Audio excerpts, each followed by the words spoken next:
A policeman stands confidently, ripping up a black man's work permit without a second thought.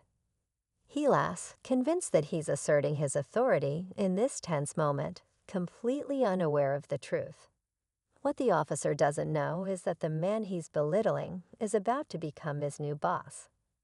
It's a moment that's hard to believe, one that highlights the stark difference between power and perspective. As the officer mocks the man's papers, the air grows thick with tension, and the audience can't help but wonder, how will this power shift unfold? What happens when the tables turn, and the one who was looked down upon gains control? Stick around as we unravel the drama, showing how one unexpected twist can change everything. Don't miss the shocking reveal that no one saw coming. The scene shifts to the man. His name is Marcus, who had recently moved to the city, eager to start a new chapter in his life. He had worked hard to get the necessary paperwork and approvals, investing months of effort into securing a job with a top company. Despite his quiet confidence, Marcus couldn't help but feel a little nervous that day as he walked into the local precinct, hoping everything would go smoothly.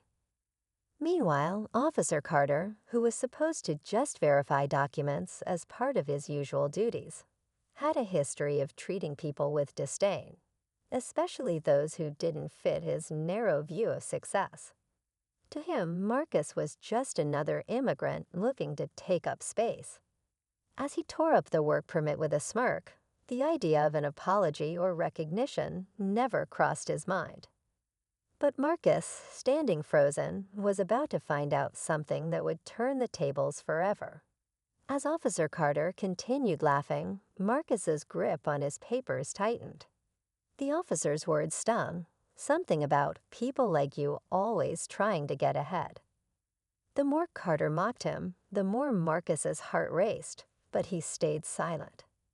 There was something bigger at play here, something he couldn't yet reveal. Marcus knew that if he lost his cool, the consequences could be far worse. He took a slow breath, fighting the urge to lash out. Deep down, he understood that this moment wasn't just about the work permit. It was about something much more significant. What Marcus didn't expect was the man standing behind him. William Hayes, the CEO of the company that Marcus was about to start working for, had entered the precinct just as the confrontation unfolded.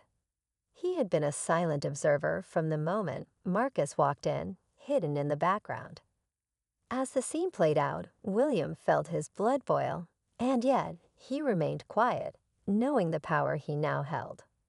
What neither Marcus nor Carter knew was that William's past with Carter was far from simple. There were old wounds, unresolved grudges that had been buried for years.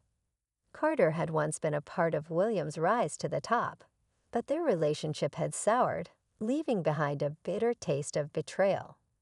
And now the officer's dismissive attitude toward Marcus would only serve to fuel William's need to take control of the situation. But would he intervene now, or would he let the officer's arrogance spiral into something much worse? The tension in the air was thick as Marcus stood frozen, his future crumpled in the officer's hands. The laughter from Carter rang in his ears, a mockery that felt like a cruel reminder of how little people like him were valued. Marcus fought to keep his composure, but his mind was racing. He knew that confronting Carter could make things worse, but his heart beat with the overwhelming urge to defend himself, to demand respect.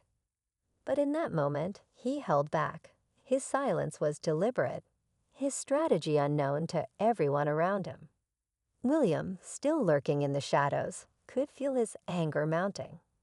He had seen many things in his life, but this was different.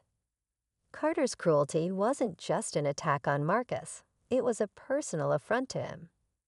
As the CEO of the company, he had worked tirelessly to promote a culture of respect and fairness. But here was an officer, someone sworn to uphold the law, behaving as though power was a tool for ridicule. For a moment, it seemed like time stood still. Marcus, now aware of William's presence, felt a strange surge of hope. The man who was about to be his boss was watching, but would he speak up? Would he be the one to put an end to Carter's mockery? But William didn't move. He didn't speak. Instead, he took a step back, his eyes locked on Carter, silently weighing his options.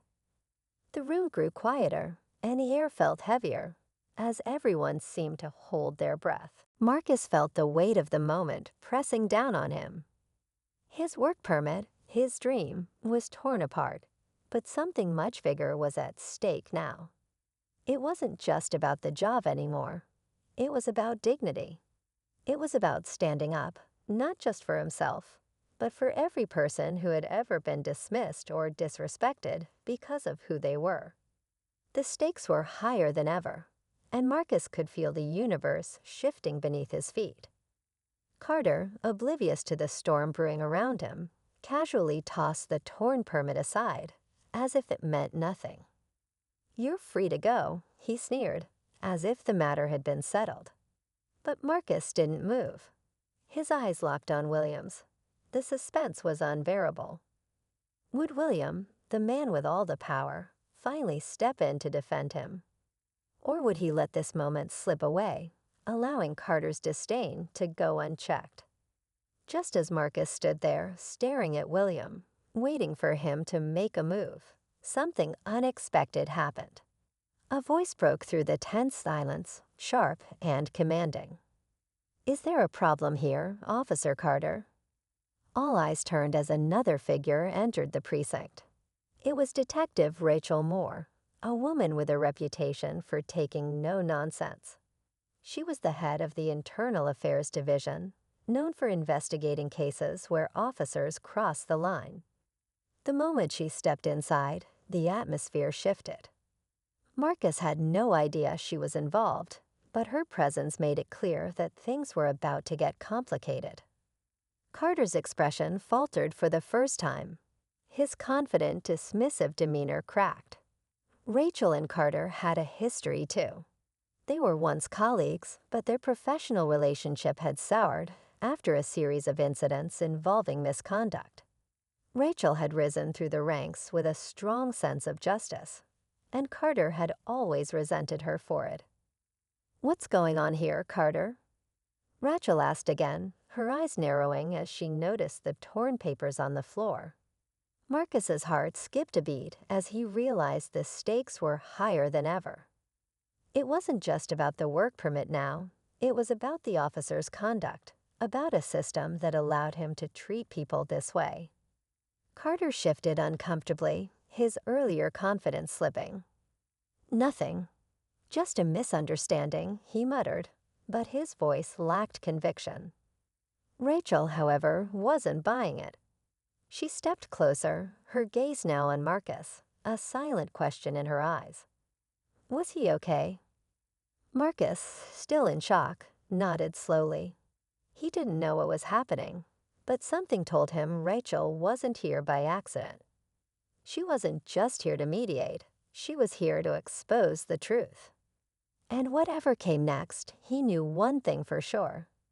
The situation had escalated beyond what any of them could have imagined. The stakes had changed, and Marcus's life was about to shift in ways he couldn't yet understand. The officer and detective stood face to face, a storm brewing between them. And Marcus? He was caught in the middle of a battle far larger than he could have ever anticipated. The tension in the room was palpable as Rachel took another step toward Carter, her voice low and measured. "You've been reported for misconduct, Carter, and it seems you've just added another violation to your record." The words landed like a bombshell. Carter's face drained of color as he tried to maintain some semblance of control, but the crack in his facade was unmistakable. Rachel turned to Marcus, her eyes softening with empathy.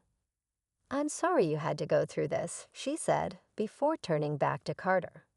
"You're in serious trouble now. Your actions today, mocking this man, destroying his property, are only the tip of the iceberg." Marcus, still processing what was happening, felt a strange mix of relief and disbelief.